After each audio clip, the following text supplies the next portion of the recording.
from Nebraska's trusted news source. This is Channel 8 News Midday. This is an ABC News special report. Hello, everyone. I'm Kira Phillips. We're coming on the air because President Trump is now speaking at the G7 summit in France. Let's listen in. To France for an extremely successful G7 summit. I would say it's one of the most successful. And this meeting could not have come at a better time. On Sunday, we reached an agreement with Iran that achieves everything we set out to accomplish, everything and much more. Ending the current conflict, reopening the Strait of Hormuz, and preventing Iran from ever obtaining a nuclear weapon. That's what it was all about. That was about 99%. Iran cannot have a nuclear weapon. They can't develop it, buy it. They can never have a nuclear weapon.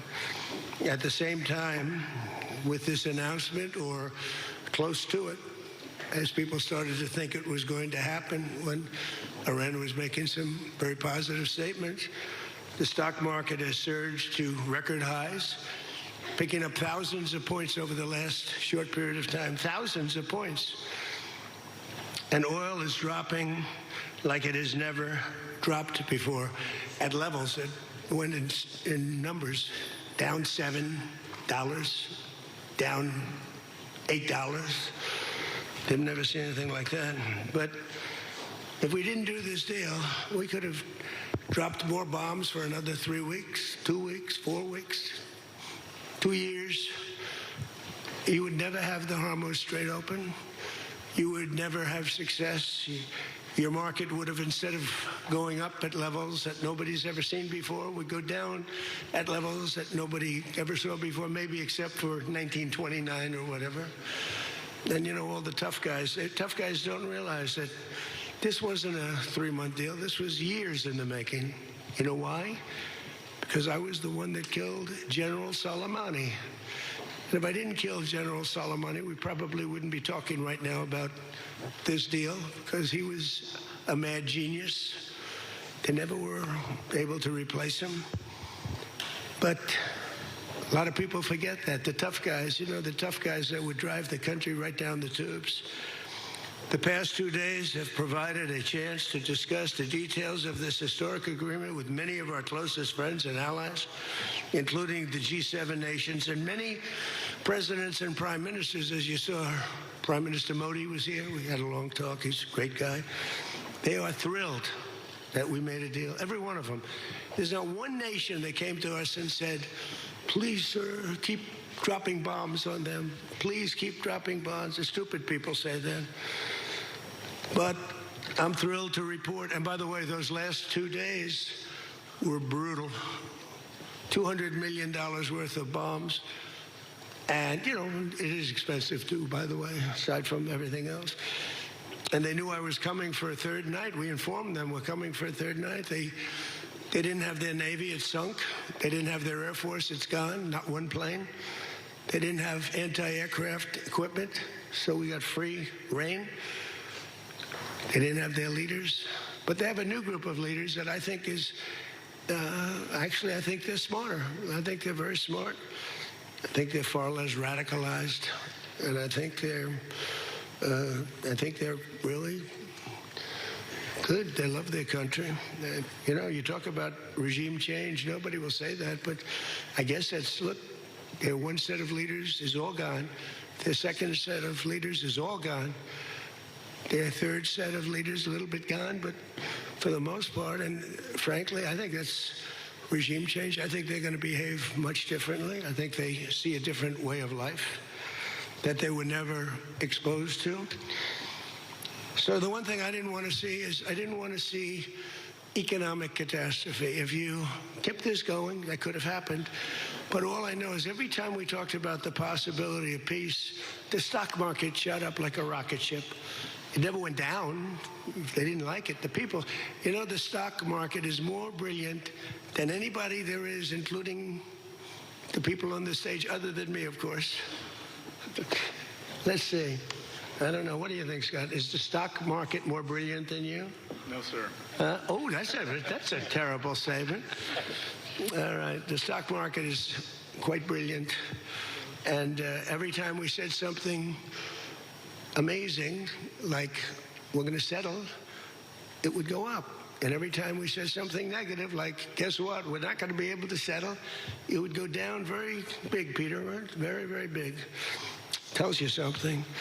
And you know, I've studied presidents, some good, some bad, some great. Not too many are great. And some really bad. We had one just recently. And the one president I did not want to be was the late, great Herbert Hoover. I didn't want that, and who knows what would have happened.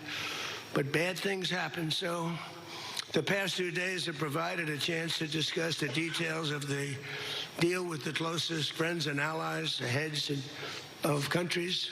They were all here, a lot of them, far more than the 7, as you know, a lot of them.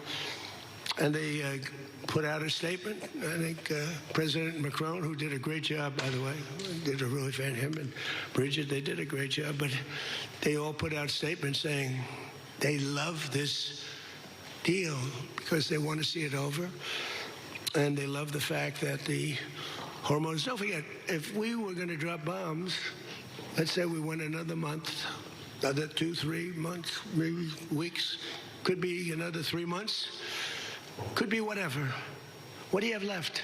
Got maybe nothing, but you don't have, the strait will never be open because people that own billion-dollar ships, these ships cost $1 billion. They don't like sailing ships or having their ships participate when you go up the coast and you go through the strait and there are rockets flying over your head. They want to protect their $1 billion investment.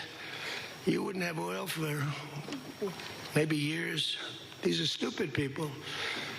But nobody was tougher than me. Nobody hit Soleimani. You know, when I hit Soleimani, people thought that was the biggest thing to happen in the Middle East for 50 years. That was the biggest event. He was the boss of Iran and respected, but he was a mad genius. He was a genius, the father of the roadside bomb. When you see young men, and in some cases women, mostly men, walking around without legs, without arms, with a face that's been blown to smithereens. That's Soleimani, 95%. 96.2, they say, or something. 95%. That was Soleimani did it. Happened to come from Iran, and I blew him up. You remember that? I blew him up in the Valley of Death. He got off his plane, and we followed him. And in all fairness, because they've been wonderful to me, Israel, but they didn't want to do that attack. They were all set. The night before the attack, they informed me they didn't want to do it, so I had to make a decision. I made the decision to do it. But it was a joint venture, as we say in the real estate business. That was a joint venture between Israel and us. We studied it for a month. We knew what plane he was going to be on. Almost a month before, he only traveled on commercial airliners, the big ones with lots of people, because he knew we wouldn't shoot him down. He's very smart. But we knew he was going to be on that plane. We followed him, and then Israel informed me that they won't do it. And I had to make a decision. I had some very good generals, and not the ones you see on television, very good. And I want to thank also Pete Hegseth and General Raisin Kane, who's phenomenal. Okay, these guys are phenomenal. They can't be better. But I had some good generals, and I said to them, well, if Israel's not going to do it, we're all prepared. Do we do it? Do you like doing it or not? He says, sir, if you want to do it, we can do it. How well? We'll do it just as well or better. We'll do it ourselves. We don't need anybody. So we took out Soleimani. One of the biggest events to happen, the Middle East, maybe ever, but they say 50 years, they say 100 years. I was with the Prime Minister of Pakistan. He said it's maybe the biggest event that has ever taken place. Nobody could believe it. So that's when it started. It didn't start like 3 or 4 or 5 weeks ago. And Obama wouldn't do it. What Obama did was he did the JCPOA. He loaded up a plane with $1.7 billion in green cash from banks all over Washington, Maryland, and Virginia. They were stripped of all their cash. They had no cash to do payrolls. It all went into a Boeing 757, a wonderful plane, and they flew it to Iran. And they gave it out to people. They bribed people. They thought they were going to get it done. Then they gave billions and billions of dollars after that. And they got a deal that was a road to a nuclear weapon. I get so angry, I guess. I'm allowed to get angry when I watch the Democrats. They talk about it all the time. We had this deal done. You had a deal that was going to give them, legally, a nuclear weapon. And if that happened, Israel would have been blown away. And in all fairness to Bibi Netanyahu, who happens to be a good man, gets a little excited sometimes. But he happens to be a very good man. We've had an amazing partnership. He's been an amazing prime minister. We have a little dispute over Lebanon. I say, you can do a little softer touch, Bibi. You don't have to knock down a building every time somebody walks into it that's from Hezbollah. But it's been an amazing partnership. But he will say, we're the big partner, and he's the very small partner, and that's true. So he came to the country, and he begged Barack Hussein Obama, the president, not to do the JCPOA. He said it could be the end of Israel, and it would have been if I didn't come along. And Obama didn't listen to him. Bibi actually went to Congress and pleaded with them, and he got nowhere. And they had this horrible deal that was horrible for Israel, and that's where it stood. And then I came along and I terminated that deal. It had very little time left. You know, it was a short-term deal. You know, with countries, you need hundreds of years. You don't need 8 years and 9 years. This isn't like you're signing a lease on a candy store at the corner. You need hundreds of years. This was a short-term lease. It expired long ago. Had I let it run, it expired. You wouldn't have been around. A lot of people wouldn't have been around. But Israel would have been terminated. I think the whole Middle East would have been terminated. You saw that when everybody was shocked that all these missiles, they were aimed at these different places. Qatar, Saudi Arabia, UAE. Think of it. Bahrain, Kuwait. They got hit. Nobody thought that was, even I didn't think it was going to happen. They didn't think it was going to happen. They were going to take out the entire Middle East, including Israel. And if they had a nuclear weapon, they would have used it within moments after getting it. So I made it very tough for them when I terminated the Barack Hussein Obama catastrophe. JCPOA, one of the worst deals. NAFTA might have been worse, but that was worse economically. This deal was really dangerous, what he did. He gave them everything, including a lot of money, which we don't give them, by the way, just in case you have any question. We'll be giving this out so you can read it and you can see. And it's a memorandum of understanding. If it doesn't get done in 60 days, that's all right. We go back to bombing. You know, I don't want to do that because it's so good. But we might have to, because we're never going to let them have a nuclear weapon. But they've agreed not to, and you'll see that very clearly in the agreement. But then the second phase of that was they were building, or they were enriching material, as they say. I call it nuclear dust. They were enriching material under granite mountains. Granite being, for those not in the construction business, granite being a very strong, the strongest stone. It's not as pretty as marble, but it's much more, it's much stronger. It's a lot stronger. Like the new granite I put on the stairs of the White House going to the Oval Office, the black granite, it's rated 1 million years plus. No marble's rated that. Marble's rated 100 years if it's outside. So these are granite mountains. And the B-2s came along and they hit those air shafts in the dark at 1 o'clock in the morning with no moon. They had a beam going right up everywhere. Those guys did a job, and then they were criticized by certain members of the press, like CNN, for possibly not doing that much damage. And it turned out that the damage was far greater. Those mountains collapsed right on top of everything. Nobody's going to get that for a long time. Unless we want to get it, we'll get it. But we're the only ones that can. And they say China has the equipment to get it, and we have the equipment to get it. And it's actually not valuable. Not a lot of value, but we'd like to get it psychologically, but nobody's touching it. We also have cameras. That's what Space Force is. We have the greatest military in the world, by the way. But I'm proud of Space Force because I started it. We have Space Force cameras on every single door, well, there are no doors. They've been pretty well shattered, but every area of that. If somebody walks in and he's got a badge with his name on it, like Mohammed something, which is about a 50-50 guess, Mohammed something. They can tell the name. They can give you a serial number. We can see things you wouldn't believe, the quality of the stuff that we have. That's why we've been so successful. That's why our blockade will go down in the annals of history as being unbelievable. Nobody's ever seen a blockade like that. It's like a steel wall. So what happened is we then terminated that, and I call it the nuclear dust, and that was the end of that. But if we didn't hit that with the B-2 bombers, or if it wasn't successful, they would have had a nuclear weapon, a nuclear bomb at a very high level, not the highest, but it would have been a very high level. We have much bigger, but we hope that we're never going to have to use it. We have the most. Russia has second. China is very far behind, but going to catch up, unfortunately. You know, they're catching up. But we have the most. We have the most powerful. But we also have the most. But Russia's not far behind. And then you have China in third place, but within 5 years, they'll be probably even. And we ought to make a denuclearization deal. It would be so great. We don't need all of that. We don't need to be able to blow up the whole world 300 times over. It's terrible. Really, if we could do a denuke deal, I'd love it. And one of those two is very willing to do it, I will tell you, but the other one is less willing to do it, and you need all of them.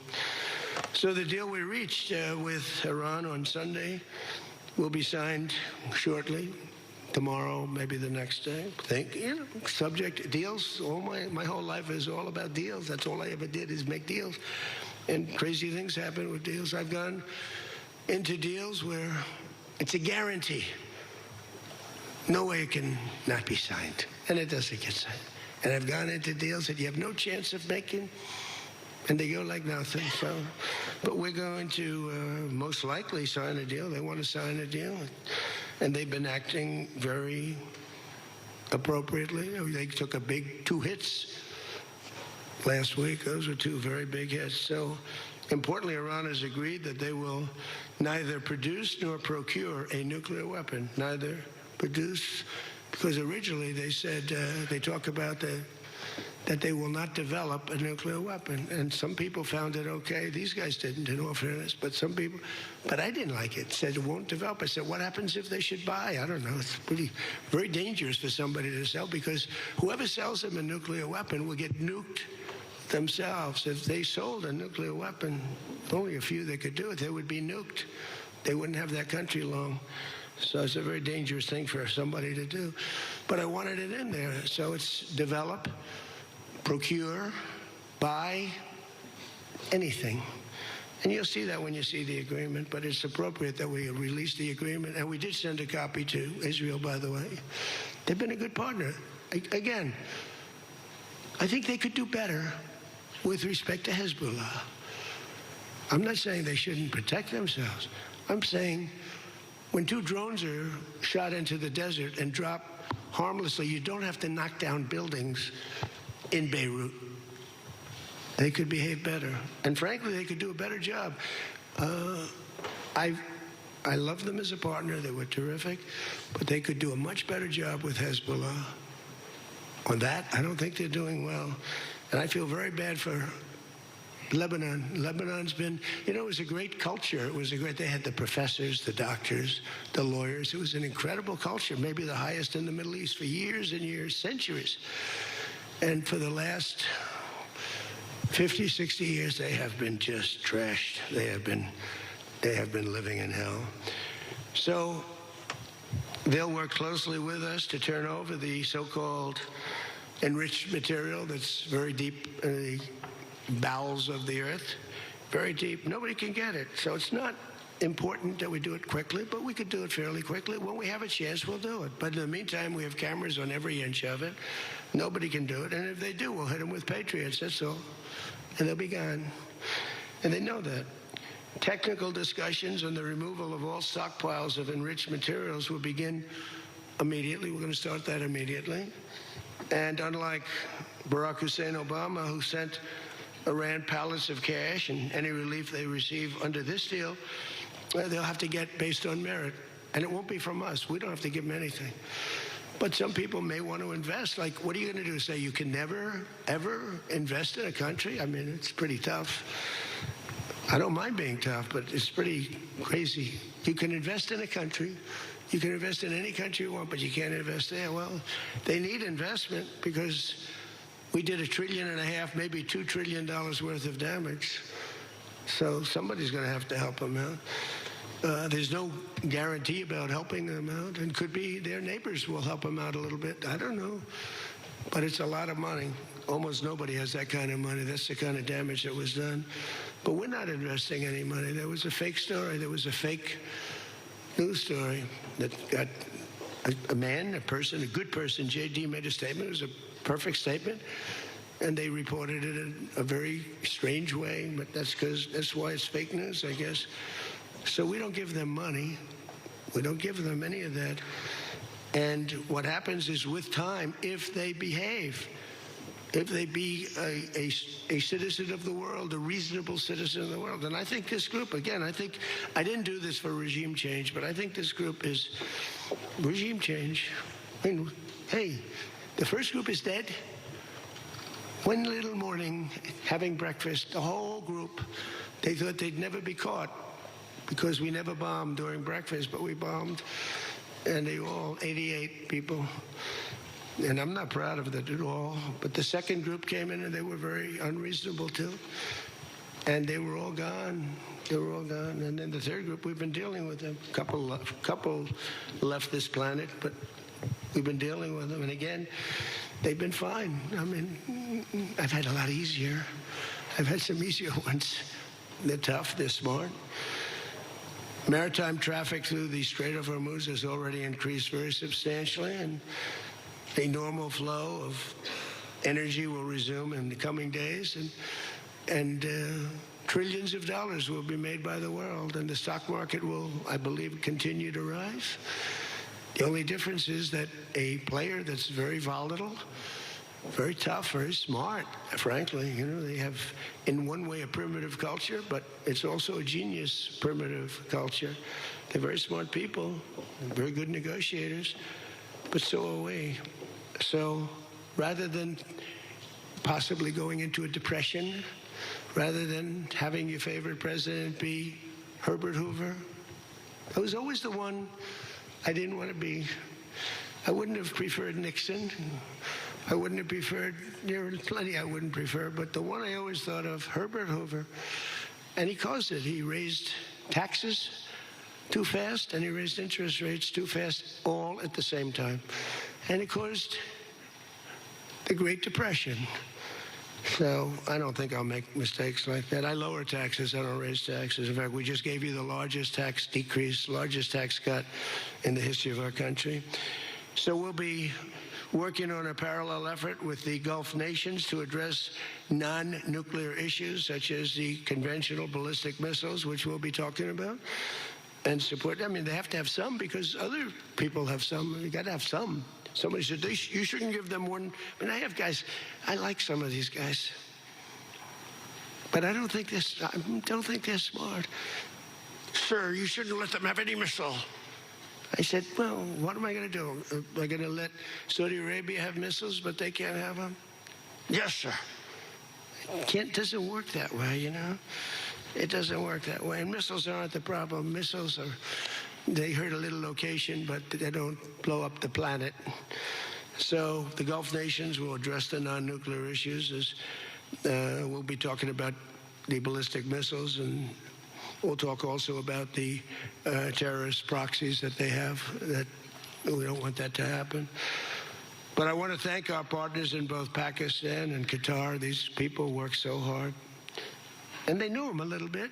In the case of Pakistan, quite well. In the case of Qatar, they were sort of at odds. And, you know, Qatar was great because they had right next door. When I flew from there, from that location to Saudi Arabia, I'd fly for 40 minutes, and I'd fly to UAE for 40 minutes, to great leaders there, by the way. In the case of Saudi Arabia, the father's still alive, and he's fantastic, and the son is going to be great. He's going to be great. The Crown Prince and Mohammed at UAE is an incredible warrior. He was dropping bombs Last week I said, who the hell's dropping all those bombs? It was UAE. He's a good fighter, Mohammed. But every administration for decades has sought to get Iran to relinquish its nuclear ambitions, but the threat only got bigger. The words got bigger and bigger and stronger and bigger, and nothing ever happened. And Iran got stronger and tougher. If we didn't blow them up the first time and then blow out those weapons, they would have been unstoppable. This should have done, what I'm doing and what I did, should have been done years ago. Would have been much easier, much less firepower. But it wasn't. And again, I want to thank all those countries, and I want to thank Israel and Bibi Netanyahu. So obviously the breakthrough would not have been possible without the unprecedented pressure the United States put on the regime over the past year and a half. But again, it started a long time ago. It started with the death of Soleimani. That was a big deal. No president in history has ever been tougher on Iran than I have, and they know that. And by the way, if they don't honor the agreement, or some things aren't even mentioned in the agreement, it's a memorandum of understanding, but we have an understanding of certain things without writing it. And if they don't honor that, we'll probably go back to bombing them until they honor it, you know? It's amazing what bombs can do. So I say it. The Obama deal was a road to a nuclear weapon, and let's call it the Trump deal, was a wall for a nuclear weapon that the nuclear weapon could not get through. Nobody's going to get through it.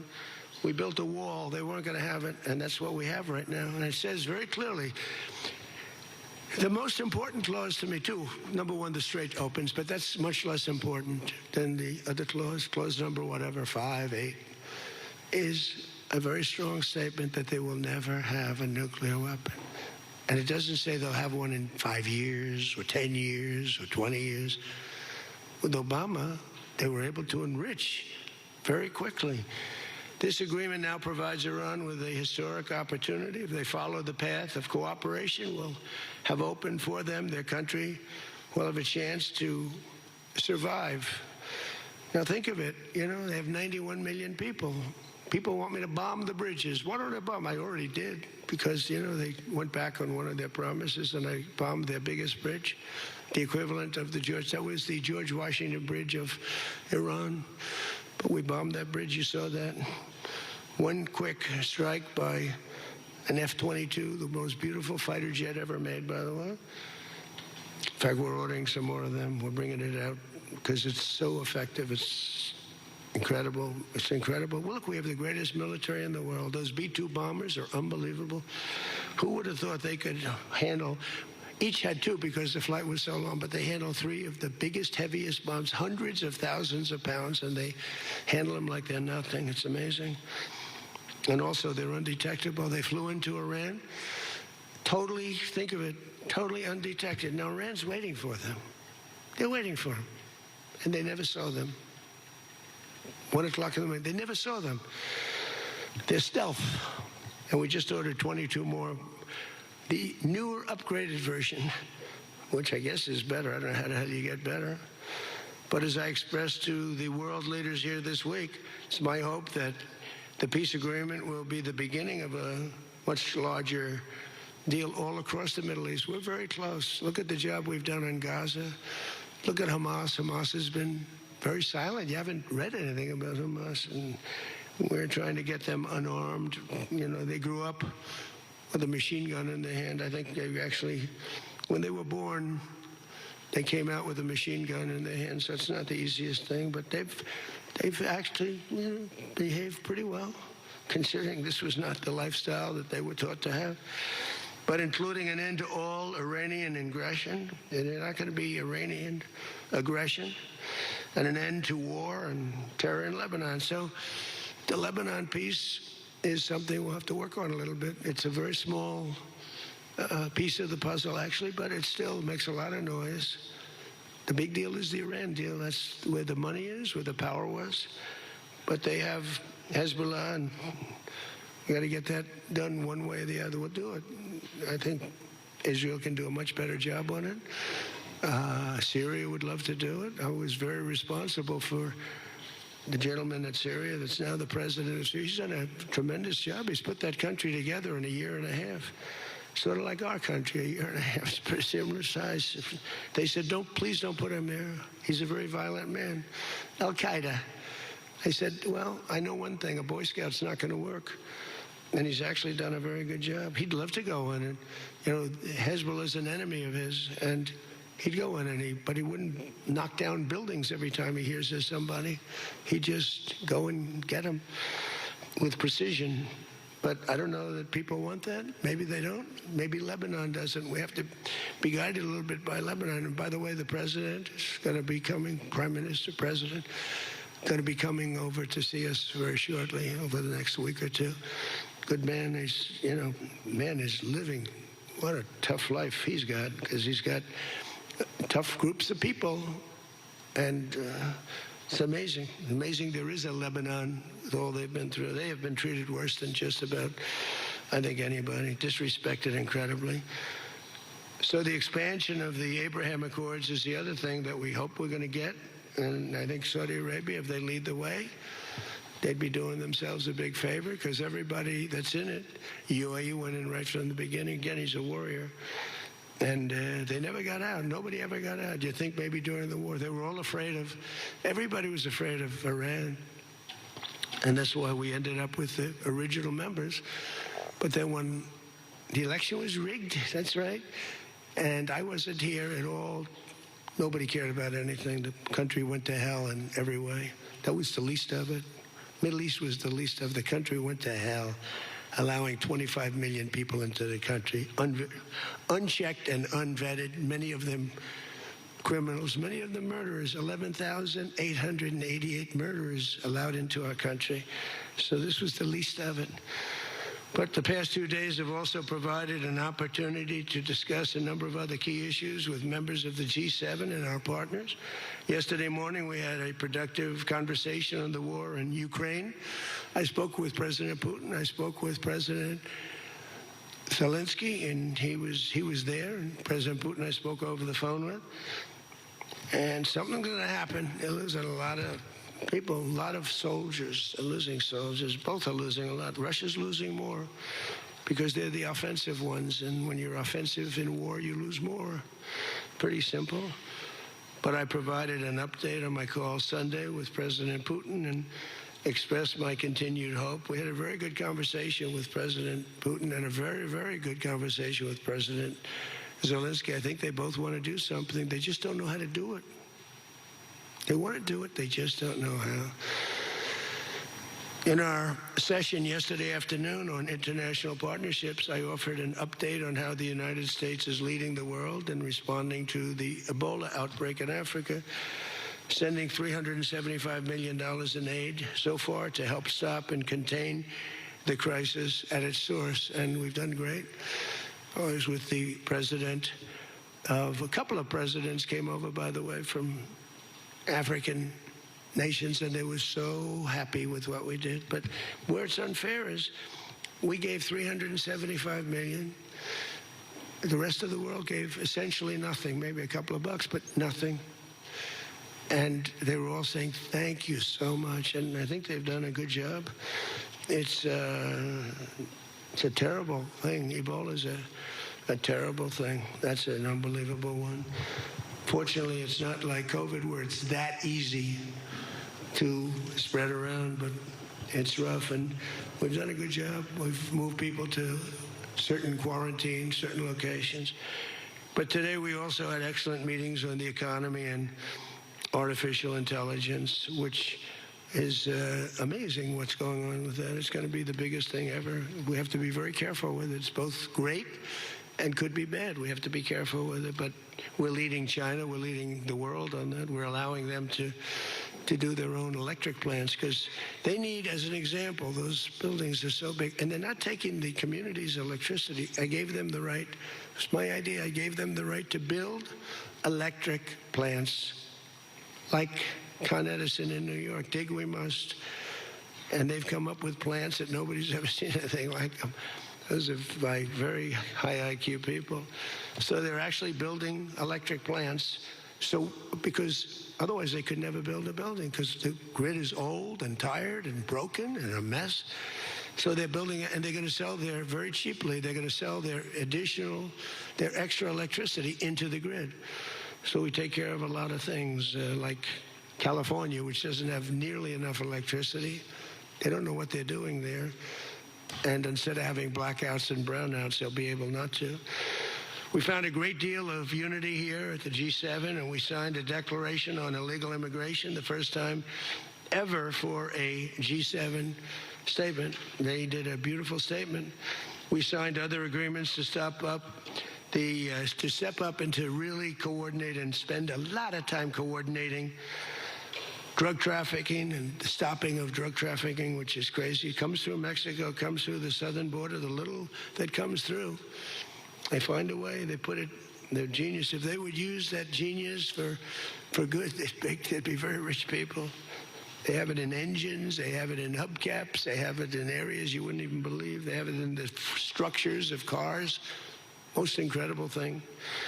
But we've done a great job on it. We have drugs coming through the border are down 61%. Drugs coming through water, the sea, ocean, sea, Gulf, down 97.2%. That's the ones that get hit. Just like we hit the Iranian minesweepers and mine droppers, they call them. They dropped. Who would have 28 mine droppers? Who has 28 mine droppers? They actually had them, but they don't have them anymore. We hit them just like we hit the drug dealers. But drugs are down by water 97%, and over 60% they're down, and now we're going to go and focus on the land. They come through Mexico. Mexico has lost control of their country. The cartels run Mexico, and it's sad. And the president's a very good woman, but she's a very scared woman. The drug cartels are totally running Mexico. It's not even close. We agreed to accelerate our efforts to secure our critical minerals and rare earth supply chains, where we have great companies really going to town. We're going to give everybody a big run because we do it better and we had to get motivated. The G7 also agreed that the United States' new approach to international development based on the private sector investment is working at levels that they never thought possible. It's really working. I held a number of very positive bilateral meetings, including with the president of France. It was a very good meeting, actually. The Emir of Qatar, Sheikh Tamim, who's, I tell you, I wish I could really know the guy. You know, some people say, well, he lived in that neighborhood. You can't be saying things that you'd like to have him say. He was fantastic on this, and he's been a fantastic guy in terms of energy and getting energy out there. President of the United Arab Emirates, Mohammed bin Zayed, who's an amazing warrior. President El-Sisi of Egypt. Prime Minister Modi of India. We spent a long time together today. I spoke to Mohammed. I spoke to the Crown Prince of Saudi Arabia a number of times. They're all so happy that they're still. You have to have them happy too, you know. We're using their airports. Not that they could stop us if we didn't want them to, but it'd be nice that I went to get that little sucker. But I missed. I hate missing. But we spoke to all of them and many countries all over the world. So every country, I think Israel too. Look, think of what Israel's getting.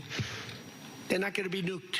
It's very simple. I told Bibi, your biggest risk was that they'd drop a nuclear weapon into the middle of Israel. They'd only need one, and there would be no more Israel. Think of it, Bibi. You got the best, the most important thing that you were asking for is that.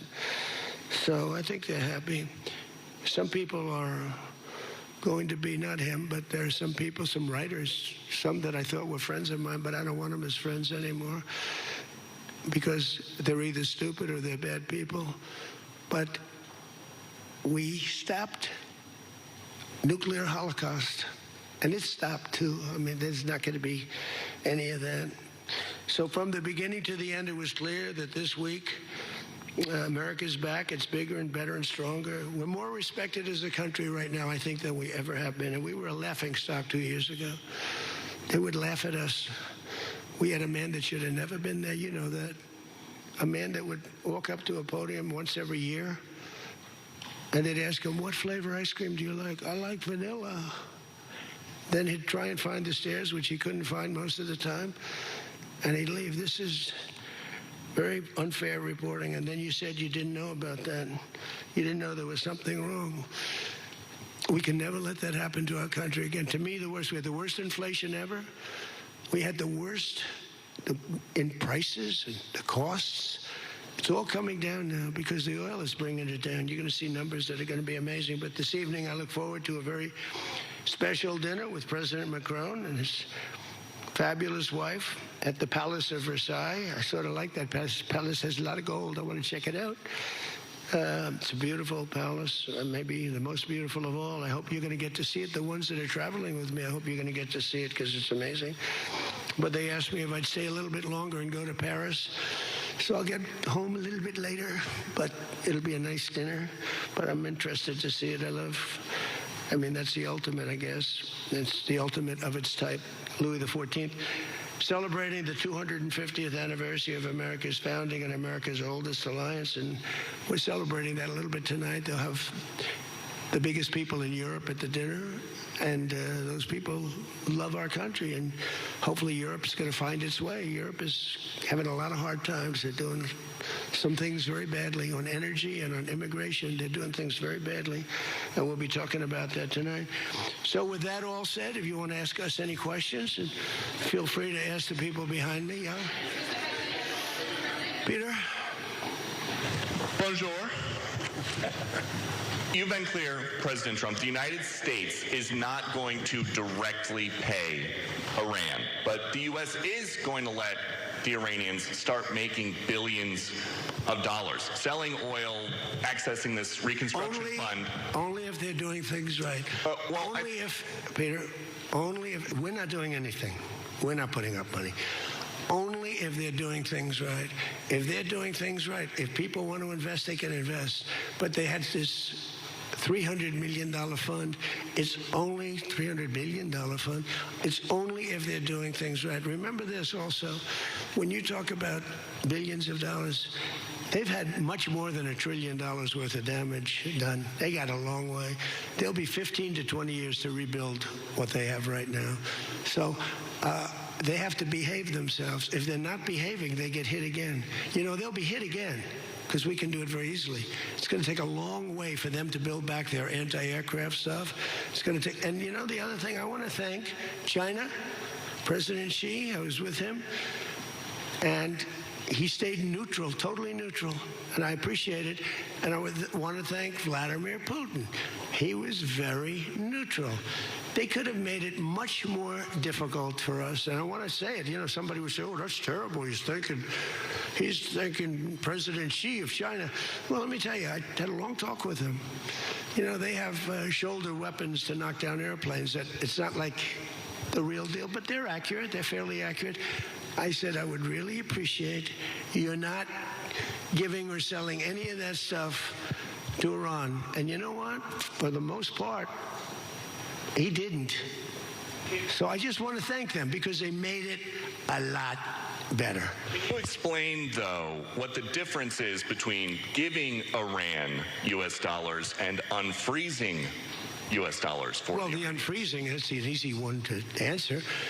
We have taken a lot of their money, and we have their money. We have taken their money. It's not our money. It's their money, and we froze it. At a certain point in time, I guess we're going to have to give it back. If we didn't give it back, nobody would ever invest in the dollar again. If you took their money, because I thought about it, I'm not the most perfect person. I said to Scott, why do we keep their money? What the hell are we giving it back to them? But, people from lots of nations, some nations we don't agree with, they have their money. The dollar's become very strong under me. And they don't want to have a little conflict with somebody and end up having the United States just take their money. So if you do that, you really don't have a system. And I did just want to ask you about this. A wise man once said in January of 2020, Iran never won a war, but never lost a negotiation. That wise man. Who said that? Donald Trump. Oh, that's what I thought you were going to say. So how do you go back to the United States and convince a skeptical American public that this deal is a look, win? Here they lost militarily, okay?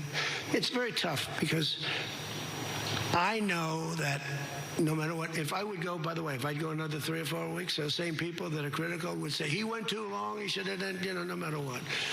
If they raised the white flag of surrender, and if they said, praise be to Allah, Donald Trump is the greatest president ever. We totally concede, we totally give up. This war is over, we have failed. The New York Times and CNN and a couple of others, they're not all that dishonest, they say, Iran had a great victory, okay? And they practically do that. It's amazing. When we knocked out their last ship, they had 159 ships. When we knocked out the last ship, the Times refused to do a story on it. They said, why wouldn't you? They don't have a Navy, and you don't want to do a story on it. They don't have an Air Force. You don't want to do a story. We need a fair press. And that's why they're all doing so badly, because they lost credibility. When I win in a landslide and I had 93% bad press, they take good stories about me and make them bad. But the only reason that happened is because they have so little, the media has so little credibility that the people voted for me. 93% of the stories on network, ABC is horrible. I think ABC is the worst. NBC is terrible. And CBS is terrible. CNN, obviously. And I never get good stories, no matter what I do. I could do the greatest thing. I won't get good stories on this. I'll get it from fair media. I'll get it from all over the world. They're writing good. But no matter what I do, I'm going to get bad press. I know that. Now, if I did the opposite, if I went out and continued to bomb them for another 4, just bomb the hell out of them, I'd get bad press on that. No, there's nothing I can do. But what this does is it allows the ships to go. If we keep bombing, those ships won't be going. And you're talking about $500, $600, $700 million a day. It's a lot of money. A lot of money. That's why the world is okay. It's liquid. It's fine.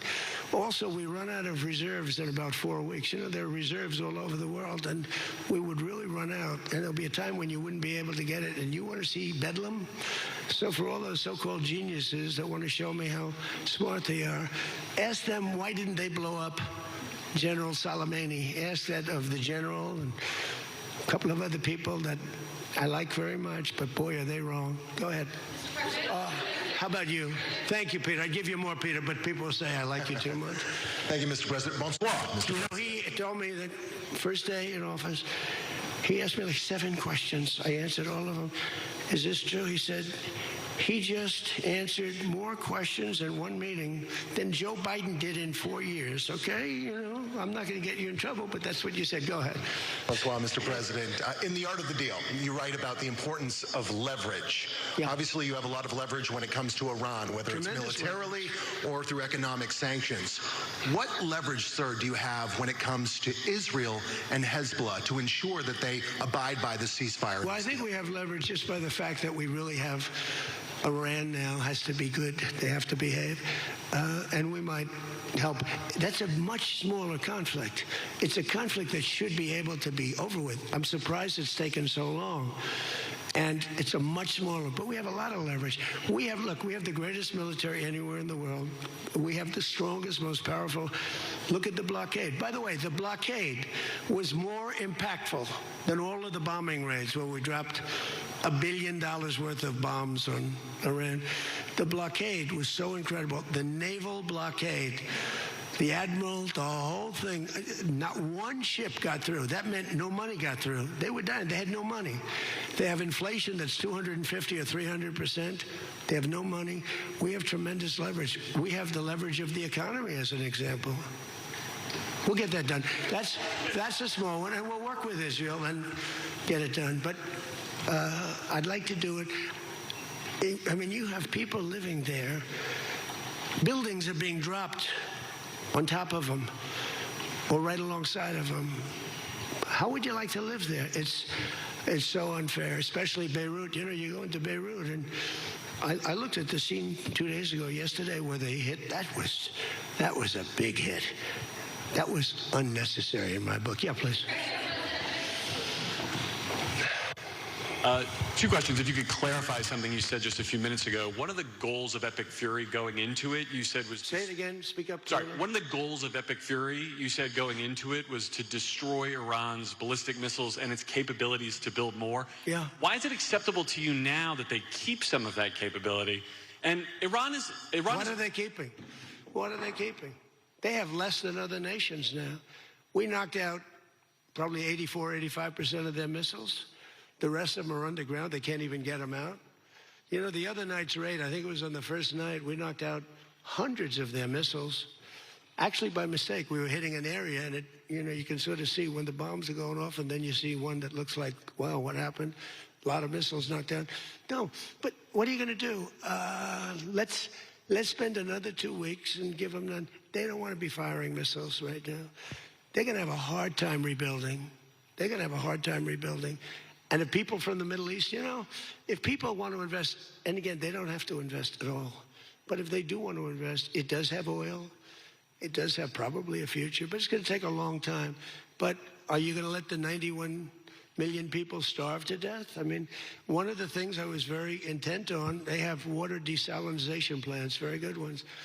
I could have knocked them out in 5 minutes, just like I knocked out Cargill, and I knocked out everything but the oil. I said, 25, it was so complete. The only thing there is the pipes coming with the oil, because I didn't want to ruin the world market, because they do a lot of money. But I didn't want to do that, no. It would have been so easy. It would have been easier, and I would have satisfied a group of 10% of the people, but it would have been the wrong thing to do. And it could have caused an international depression. Iran's position, maybe not.